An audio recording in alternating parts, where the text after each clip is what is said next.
Hello ನನ್ನ ಕುಟುಂಬದವರೇ, ಹೇಗಿದ್ರೆ ಎಲ್ಲರೂ. ಇವತ್ತು ನಾನು ನಿಮ್ಮ ಜೊತೆ ಶೇರ್ ಮಾಡ್ತಾ ಇದ್ದೀನಿ ಸೂಪರಾದ ಒಂದು ಎಗ್ ಗ್ರೇವಿ. ಯಾರಾದರೂ ನೆಂಟರು ಬಂದರೆ ಅದು ನಿಮಗೇ ಈ ಗ್ರೇವಿಯನ್ನು ನೀವು ಮಾಡ್ಬೋದು. ತುಂಬ ಜನ ಇದರಲ್ಲಿ ಊಟ ಮಾಡ್ಬೋದು. ಓಕೆ, ನಾನಿವಾಗ ತೋರಿಸ್ತೀನಿ ನಿಮಗೆ ಯಾವ ರೀತಿ ಮಾಡೋದಂತ ಹೇಳಿ. ಫಸ್ಟಿಗೆ ಇದಕ್ಕೆ ಒಂದು ಕಡಾಯಿ ತಗೊಳ್ಳಿ. ಅದರಲ್ಲಿ 1 ಟೇಬಲ್ ಸ್ಪೂನಷ್ಟು ಆಯಿಲ್ ಹಾಕಿ, ಒಂದು ಹಸಿಮೆಣಸನ್ನು ಕಟ್ ಮಾಡಿ ಹಾಕಿದ್ದೀನಿ. ಗ್ಯಾಸನ್ನು ಲೋ ಫ್ಲೇಮಲ್ಲಿ ಇಡಿ. 1.5 ಟೇಬಲ್ ಸ್ಪೂನಷ್ಟು ಕೊತ್ತಂಬರಿ ಪೌಡರ್ ಅಂದರೆ ಧನಿಯಾ ಪೌಡರ್ ಹಾಕಿದ್ದೀನಿ ನಾನಿಲ್ಲಿ.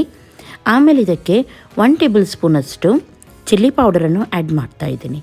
ಹಾಗೂ ಅರ್ಧ ಟೇಬಲ್ ಸ್ಪೂನಷ್ಟು ಪೆಪ್ಪರ್ ಪೌಡರ್, ಹಾಗೂ 1/4 ಟೇಬಲ್ ಸ್ಪೂನಷ್ಟು ಜೀರಾ ಪೌಡರ್.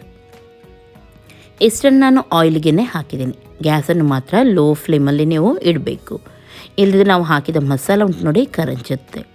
ಇವಾಗ ನಾನು ಹಾಕ್ತಾ ಇದ್ದೀನಿ 1/4 ಟೇಬಲ್ ಸ್ಪೂನಷ್ಟು ಜಿಂಜರ್ ಗಾರ್ಲಿಕ್ ಪೇಸ್ಟ್. ಇಷ್ಟನ್ನು ಚೆನ್ನಾಗಿ ಫಸ್ಟ್ಗೆ ಆಯಿಲಲ್ಲಿ ನಾವು ಫ್ರೈ ಮಾಡೋಣ. ಈ ಮಸಾಲ ಒಳ್ಳೆ ರೀತಿ ಫ್ರೈ ಆಗಲಿ. 1 ನಿಮಿಷದವರೆಗೂ ನೀವು ಇದನ್ನು ಚೆನ್ನಾಗಿ ಫ್ರೈ ಮಾಡಿದರೆ ಆಯಿತು. ಓಕೆ, ಇವಾಗ ಈ ಮಸಾಲ ಒಳ್ಳೆ ರೀತಿ ಫ್ರೈ ಆಗಿದ್ದೆ. ಇದಕ್ಕೆ ನಾನು ಸೇರಿಸ್ತಾ ಇದ್ದೀನಿ ನೀರುಳ್ಳಿ. 2 ನೀರುಳ್ಳಿಯನ್ನು ನಾನಿಲ್ಲಿ ಹೆಚ್ಚಿಲ್ಲಿ ಹಾಕಿದ್ದೀನಿ. ಇವಾಗ ನೀರುಳ್ಳಿಯನ್ನು ಚೆನ್ನಾಗಿ ಫ್ರೈ ಮಾಡಬೇಕು. ಒಳ್ಳೆ ರೀತಿ ಇದರ ಕಲರ್ ಚೇಂಜ್ ಆಗೋವರೆಗೂ ಫ್ರೈ ಮಾಡೋಣ. ಇಲ್ಲಿ ನೋಡ್ಬೋದು ನೀವು, ನೀರುಳ್ಳಿ ಇವಾಗ ಒಳ್ಳೆ ರೀತಿ ಸಾಫ್ಟ್ ಆಗಿದೆ, ಚೆನ್ನಾಗಿ ಫ್ರೈ ಆಗಿದ್ದೆ. ಇದಕ್ಕೆ ನಾನು ಒಂದು ಅರ್ಧ ಟೇಬಲ್ ಸ್ಪೂನಷ್ಟು ಬೇಸನ್ ಅಂದರೆ ಕಡಲೆ ಹಿಟ್ಟನ್ನು ಸೇರಿಸ್ತಾ ಇದ್ದೀನಿ. 1/2 ಟೇಬಲ್ ಸ್ಪೂನಷ್ಟು ಹಾಕಿದರೆ ಸಾಕು.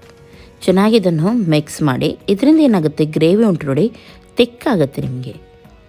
ಓಕೆ, ಒಳ್ಳೆ ರೀತಿ ಫ್ರೈ ಆದಮೇಲೆ ಒಂದು 1/4 ಕಪ್ಪಷ್ಟು ನೀರನ್ನು ಹಾಕಿ ಈ ಮಸಾಲವನ್ನು ಮತ್ತೆ ನಾನು ಇನ್ನೊಮ್ಮೆ ಫ್ರೈ ಮಾಡ್ತಾ ಇದ್ದೀನಿ.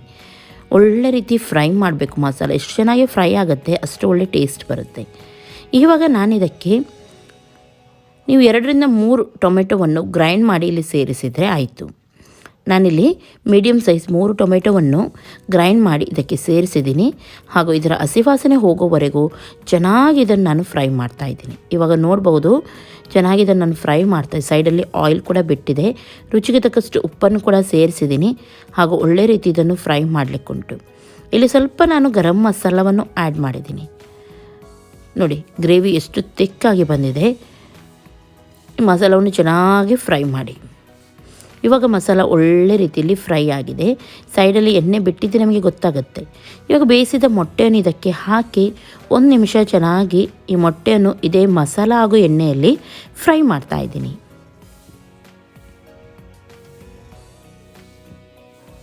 ಈ ರೀತಿ ಫ್ರೈ ಮಾಡಬೇಕು ನೀವು.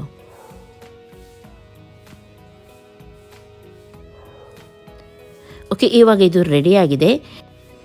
ಇದಕ್ಕೆ ಇವಾಗ ಗ್ರೈಂಡ್ ಮಾಡಿದ 1 ಕಪ್ಪಷ್ಟು ಕೊಕೊನಟ್, ಫ್ರೆಶ್ ಕೊಕೊನಟ್ ತುರಿ ಇರುತ್ತೆ ನೋಡಿ, ಅದನ್ನು ಗ್ರೈಂಡ್ ಮಾಡಿ ಇಲ್ಲಿ ನಾನು ಸೇರಿಸ್ತಾ ಇದ್ದೀನಿ. ಹಾಲೆಲ್ಲ ಚೆನ್ನಾಗಿ ನೈಸಾಗಿ ಗ್ರೈಂಡ್ ಮಾಡಿದ್ದೀನಿ ಹಾಗೂ ಇದಕ್ಕೆ ಸೇರಿಸಿದ್ದೀನಿ.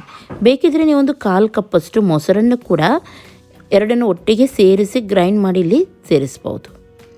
ಇವಾಗ ಬೇಕಾಗುವಷ್ಟು ನೀರನ್ನು ಆ್ಯಡ್ ಮಾಡಿ. ತುಂಬ ದಪ್ಪವಾಗಿ ಇಡಬೇಡಿ, ಹಾಗಂತ ತುಂಬ ತೆಳುನೂ ಬೇಡ.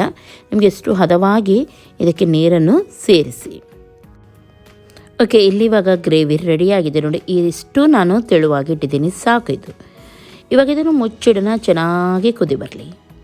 ಇವಾಗ ನೋಡಿ ಇದು ಕುದೀತಾ ಉಂಟು. ಘಮ ಘಮ ಪರಿಮಳ ಬರ್ತಾ ಉಂಟು. ತುಂಬ ಚೆನ್ನಾಗಾಗುತ್ತೆ ಇದು. ಈ ಗ್ರೇವಿ ನೀವು ಚಪಾತಿ, ದೋಸೆ, ರೊಟ್ಟಿ, ಇಡ್ಲಿ, ರೈಸ್ ಎಲ್ಲದರೊಂದಿಗೆ ಕೂಡ ತಿನ್ಬೋದು, ಮುದ್ದೆಯೊಂದಿಗೆ ಕೂಡ. ಕೊತ್ತಂಬರಿ ಸೊಪ್ಪನ್ನು ನಾನಿಲ್ಲಿ ಆ್ಯಡ್ ಮಾಡ್ತಾಯಿದ್ದೀನಿ ಹಾಗೂ ಗ್ಯಾಸನ್ನು ಆಫ್ ಮಾಡ್ತೀನಿ. ನೀವು ಇದನ್ನು ಟ್ರೈ ಮಾಡಿ ನನಗೆ ಹೇಳಿ ಯಾವ ರೀತಿ ಆಗಿತ್ತಂತ ಹೇಳಿ. ನಿಜವಾಗ್ಲೂ ಈ ಗ್ರೇವಿ ಉಂಟು ನೋಡಿ ಎಲ್ಲರಿಗೂ ಕೂಡ ಇಷ್ಟ ಆಗುತ್ತೆ. ಓಕೆ, ಇವತ್ತಿನ ಈ ರೆಸಿಪಿ ಇಷ್ಟ ಆಯಿತು ಅಂತಾದರೆ ಲೈಕ್ ಮಾಡಿ, ಶೇರ್ ಮಾಡಿ, ಸಬ್ಸ್ಕ್ರೈಬ್ ಮಾಡಿ. ಎಲ್ಲರಿಗೂ ಟೇಕ್ ಕೇರ್. ಬಾಯ್ ಬಾಯ್.